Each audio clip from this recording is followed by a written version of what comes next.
మాట్లాడేసుకుంటున్నారు? కలిసిపోతారా ఏంటి? ఒకసారి తేజుతో మాట్లాడతా. ఓకే.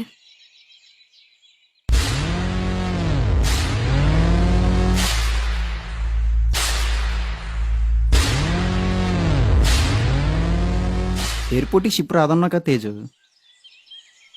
కానీ షిప్ల పైన ప్లేన్స్ ల్యాండ్ అవుతాయి. ఆ అమ్మాయి నాకు పడింది, పెళ్ళి కూడా అవుతుంది.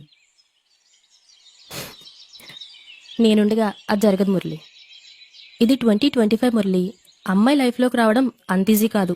చాలా కష్టపడాలి, యుద్ధాలు జరగాలి, ఇంకా చాలా ఉంటాయి మరి.